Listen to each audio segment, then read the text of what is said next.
Hold up. Yeah, she like my style, so we FaceTime. And I don't waste none. I'd rather save it if I got time.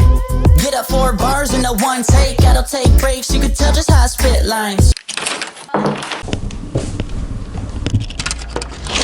Not gonna lie, it's actually much nicer outside today than it was yesterday. It's cloudy though, very overcast. Alright, so this iPhone, the iPhone XR, is 2 years old now. Is it still worth it in 2020 with its much cheaper price? Alright, so I did a tiny bit of a lot of research to find differences and similarities between the iPhone XR 11 and the newly released 12 to see if it is still worth it in 2020. And so there won't really be any new iPhone for a while, so this also applies to 2021. Alright, so starting off with the prices. The iPhone XR starts at $699, iPhone 11 at $849, and iPhone 12 at $1,129, which is all a lot. But this is in Canadian dollars. US prices are here. Those are the US prices for the iPhone XR 12 and 11. Alright, with the screens. The screen is the same exact screen as on the iPhone 11, so you won't see a difference between the iPhone 11 and the iPhone XR. But the iPhone 12 has a new and improved screen called the XDR display. With that display technology, each individual pixel lights up rather than the whole screen lighting up at once. So blacks are true black. There's actually nothing being displayed instead of being slightly gray. Although the screen still does look very good on the iPhone XR. Like, it's not unusable at all, so it's not that bad. Something to keep in mind as well is the resolution of the screen is also improved on the iPhone 12, but the 11 and XR have the exact same screen.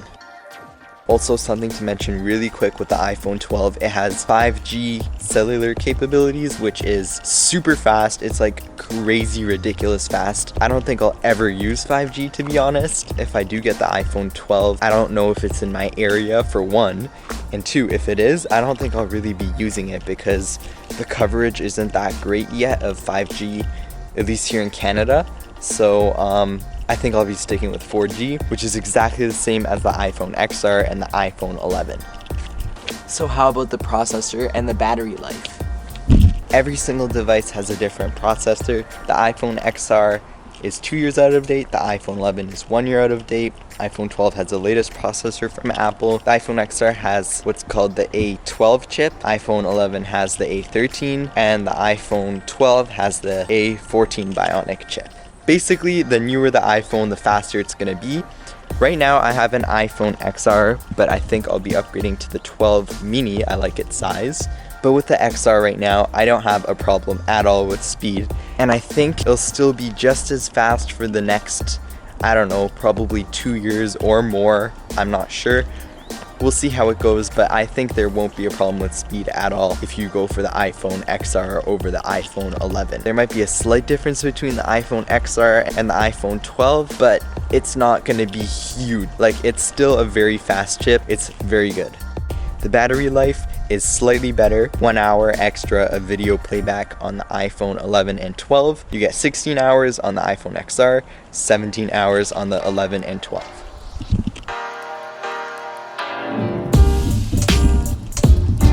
The iPhone XR has 1 camera, the iPhone 11 and 12 have 2 cameras. That means you'll be able to zoom optically into things like this.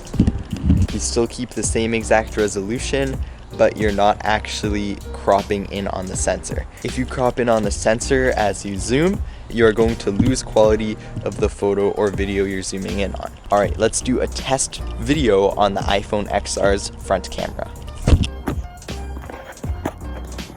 Alright, right now I am shooting a video with the front camera on the iPhone XR. The quality should be actually very good because the iPhone XR has a great sensor, a great lens, still one of the top cameras. For this price, it's very good. You can't really go wrong with this camera for this price. It's very, very good. Alright, now why is this so loud? Alright, I'm shooting video on the front-facing camera of the iPhone XR right now. This can shoot a maximum video quality of 1080p, whereas the rear camera can shoot 4K video. So right now I'm shooting at 1080p. It still looks really good. The front camera on the iPhone 11 and the iPhone 12 are a bit better than this. It can shoot 12 megapixel photos, whereas this shoots 7 megapixels. It also allows for shooting 4K video quality, so you will be getting sharper video out of the iPhone 11 and iPhone 12 on the front-facing camera, the selfie camera. I switched to my main camera now. Let's talk about charging the phone. All three devices have the exact same capabilities for charging. They all have fast charge and charge at the same exact speeds. You can charge up to 50% in 30 minutes with a fast charge cable, which is actually really good. They all have wireless charging, but the iPhone 12 has a magnet at the back. So if your wireless charger has a magnet, it can like connect to it automatically, whereas the iPhone 11 and iPhone XR will have to be aligned manually with the wireless charger. Doesn't really matter that much, to be honest. I don't even use wireless charging that often. If you want to charge the phone normally, they all have a lightning connector, not a USB-C connector, so that's something to keep in mind. Also, something to keep in mind is the iPhone 12 doesn't come with a charging brick, so if you are switching from Android to iPhone, you'll have to buy yourself your own charging brick. Now let's talk about some extra camera features between these three devices. The iPhone 12 just came out with Dolby Vision, which improves colors in video, especially at night.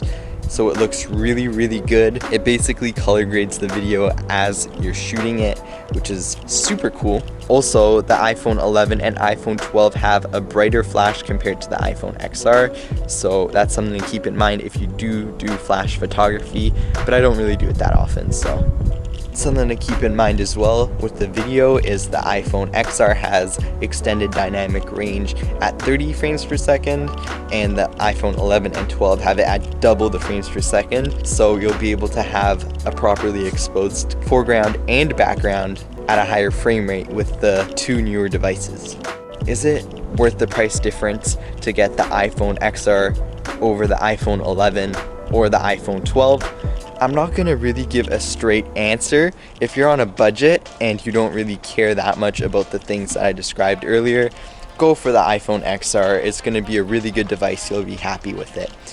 If you're on a budget but do care about some of the features that I listed, then you should go for the iPhone 11, because the iPhone 11 gives a mix between price and features, so you'll have both of them. If you want to have a bunch of features but don't want to pay as much as a Pro model iPhone, then you can go for the iPhone 12. And if you're like me and you really like the small size of the iPhone 12 mini, totally go for the mini. I'm super excited for the mini. I'm going to be getting it soon.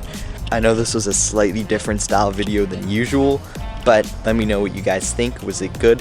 Thumbs up if you think it was great.